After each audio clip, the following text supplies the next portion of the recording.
హాస్పిటల్లో మరి నిజామాబాద్కి సంబంధించినటువంటి ఎక్సైజ్ కానిస్టేబుల్ గారు సౌమ్య గారిని చాలా దారుణంగా స్మగ్లర్స్ గంజాయి స్మగ్లింగ్ చేసే ముఠా నిజామాబాద్ నడి పట్టణంలో దారుణంగా కారుతో గుద్ది యాక్సిడెంట్ చేసి మళ్ళీ కార్ రివర్స్ చేసేటప్పుడు కూడా అమ్మాయి శరీరం మీద నుంచి కార్ రివర్స్ చేసుకొని వెళ్ళిపోవడంతో చాలా క్రిటికల్ కండిషన్లో ఇవాళ అమ్మాయి ఇక్కడ నిమ్స్ హాస్పిటల్లో చేరి ఉన్నటువంటి సందర్భాన్ని మనం గమనిస్తూ ఉన్నాం.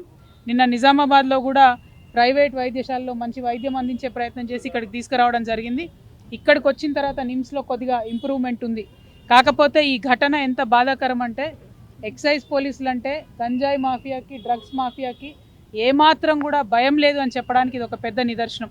మరి ఈ ప్రభుత్వం అధికారంలోకి వచ్చినప్పుడు డ్రగ్స్ ఫ్రీ సమాజంగా చేస్తామని చెప్పారు. కానీ ఇప్పుడు ఎట్లయిపోయిందంటే ఫ్రీగా డ్రగ్స్ పంచుతున్న లెవెల్లో ప్రతి గ్రామంలో డ్రగ్స్ మోపైనాయి, ప్రతి గ్రామంలో గంజాయి మోపైంది, ప్రతి గ్రామంలో యువకులు చిన్నపిల్లలు మరి చాలా దారుణంగా స్కూళ్ళల్లో కూడా అందుబాటులోకి తీసుకొచ్చే పరిస్థితి వచ్చింది. దీనివల్ల డైరెక్ట్గా బాధపడేది మా ఆడబిడ్డలే. ఏదేమైనా గృహహింస పెరుగుతున్నది, ఆడవాళ్ళ పట్ల అసభ్యంగా ప్రవర్తించేటటువంటి కల్చర్ పెరుగుతున్నది. వీటన్నిటికీ డ్రగ్స్ నాందిగా ఉన్నాయి. కాబట్టి మరి ప్రభుత్వం ఇప్పటికన్నా మత్తు వదిలి నిద్రలేచి వారి యొక్క ప్రతాపాన్ని చూపించి డ్రగ్స్ నరికట్టాలని చెప్పి నేను డిమాండ్ చేస్తూ ఉన్నాను. ఎక్సైజ్ అధికారులకి ఇదివరకు ఉమ్మడి ఆంధ్రప్రదేశ్లో ఉన్నప్పుడు వారికి కూడా వెపన్స్ ట్రైనింగ్ ఉంటుంది, గన్స్ ఉంటాయి. కొద్దిగా ఎక్సైజ్ వాళ్ళ దగ్గర ఆయుధాలు ఉంటే ఈ డ్రగ్స్ మాఫియా అయినా గంజాయి మాఫియా అయినా వీళ్ళు భయపడేటటువంటి ఆస్కారం ఉంటుంది. నేను డిమాండ్ చేస్తూ ఉన్నాను తెలంగాణ జాగృతి పక్షాన ఎక్సైజ్ వారికి అట్లానే ఫారెస్ట్ వారికి వెపన్స్ మళ్ళీ ఇవ్వాలి. వారికి ట్రైనింగ్లోనే వారికి శిక్షణ ఇస్తారు, కానీ వారి దగ్గర వెపన్స్ లేకపోవడంతో ఈ స్మగ్లర్లకు డ్రగ్స్ పెడ్లర్లకు అరాచకాలు ఎక్కువైనాయి. కాబట్టి వెపన్స్ ఇవ్వాలని చెప్పి నేను డిమాండ్ చేస్తున్నాను. మరి తెలంగాణ జాగృతి నాయకులకు కార్యకర్తలకు మేము పిలుపునిస్తూ ఉన్నాం. ఎక్కడికక్కడ గ్రామాలలో జిల్లాలలో కూడా డ్రగ్స్ మహమ్మారి పెరిగిపోతూ ఉంది. కాబట్టి మీరు చాలా షార్ప్గా ఉండండి. మరి పోలీస్ వాళ్ళకి ఎక్కడికక్కడ సమాచారం అందించండి. దయచేసి యువతలో మంచి దృక్పథాన్ని పెంపొందించే ప్రయత్నం మనం చేద్దామని ఈ సందర్భంగా తెలియజేస్తూ ఉన్నాను. కండిషన్ క్రిటికల్గా ఉంది. కుటుంబ సభ్యులను అయితే నిజామాబాద్ మేము మళ్ళీ ఒకసారి కూడా వారిని ఆదుకుంటాం, జాగృతి తరఫున అండగా నిలబడతామని చెప్పాం. ప్రభుత్వము డిపార్ట్మెంట్ వైద్యం అందిస్తూ ఉన్నారు. కానీ అసలు ఒక గంజాయి స్మగ్లింగ్ చేసే ముఠాకి మేము ఎక్సైజ్ కానిస్టేబుల్ ఢీ కొట్టచ్చు అనే ధైర్యం వచ్చింది అంటేనే యాటిట్యూడ్ చాలా మారిపోయినట్టు అర్థం, విచ్చలవిడితనం పెరిగిపోయిందని అర్థం.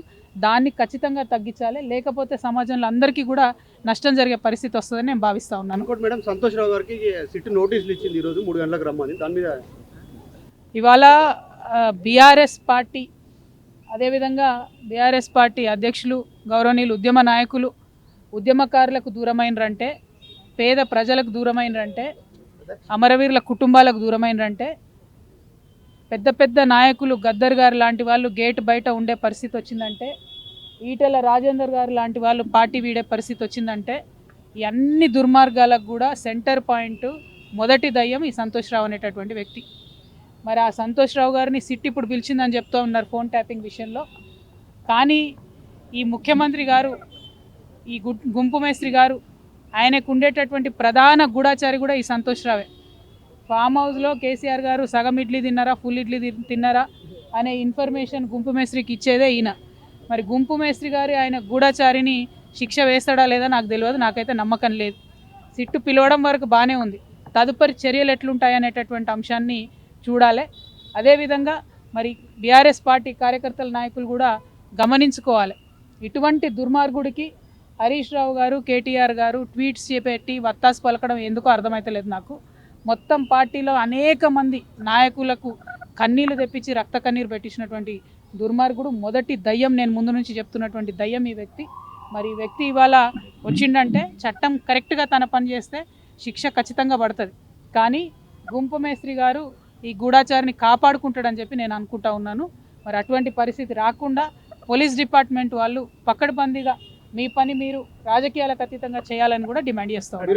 టానిక్ విషయంలో కానీ గతంలో ఆయన మీద వచ్చిన అవినీతి ఆరోపణల పైన కూడా ముఖ్యమంత్రి చర్యలు తీసుకోలేకపోయిండు, ఇంటర్నల్ ములాఖత్ అయిపోయిందని మీరు గతంలో ఆరోపించారు. ఇంత చెప్తా ఉన్నారు. మరి కేసీఆర్కి తెలియదా? కేసీఆర్ పక్కనే ఉంటున్నారు కదా సంతోష్ రావు గారు. నేనేమంటున్నా అంటే ఒక్కొక్కసారి మన నీడను కూడా మనము గుర్తించలేనటువంటి పరిస్థితి వస్తుంది. మన చుట్టూ ఉన్నటువంటి వాళ్ళు మన కళ్ళను కప్పేసేటటువంటి పరిస్థితి కూడా ఒక్కొక్కసారి వస్తుంది. మరి అటువంటి పరిస్థితుల్లో ఉద్యమకారులకు దూరమయ్యి ఇలా బీఆర్ఎస్ పార్టీ ఓడిపోయి ఆగమయ్యే పరిస్థితి వచ్చింది. మరి ఉద్యమకారులకు ఉద్యమ నేతను దూరం చేసిన పాపం మాత్రం ఈ దయ్యాన్ని వదిలిపెట్టదని నేను అనుకుంటా ఉన్నాను. కానీ మళ్ళీ చెప్తున్నా, నేను గుంపు మేస్త్రి మీద నాకు నమ్మకం లేదు. గుంపు మేస్త్రి గారి గూఢచారి ఆయనను కాపాడుకుంటాడనేటటువంటి ఒక భయం అయితే నాకుంది. అందుకే నేను డిపార్ట్మెంట్ వాళ్ళకి అప్పీల్ చేస్తూ ఉన్నాను, పక్కడబందీగా వెనకాల ఏముందో ఇన్వెస్టిగేట్ చేసి తీయండి. గతంలో మీ ఫోన్లు మీ కుటుంబ సభ్యుల ఫోన్లు కూడా ట్యాప్ అయినటువంటి అనుమానాలు మీరు వ్యక్తం చేశారు. మీకు కూడా సిట్ నోటీసులు ఇస్తుంది అనుకోవచ్చా? చూద్దాం ఏమవుతుందో, నాకే తెలియదు. Thank you. చరిత్ర సృష్టించినోడు ఇప్పుడు ఆ చరిత్రని తిరగరాయబోతున్నాడు. అబద్ధాల గోడల్ని బద్దలు కొట్టి నిజాలను రాగా మీ ముందుంచబోతున్నాడు. నిజమైన వార్తల కోసం వెంటనే డౌన్లోడ్ చేసుకోండి రా యాప్ని.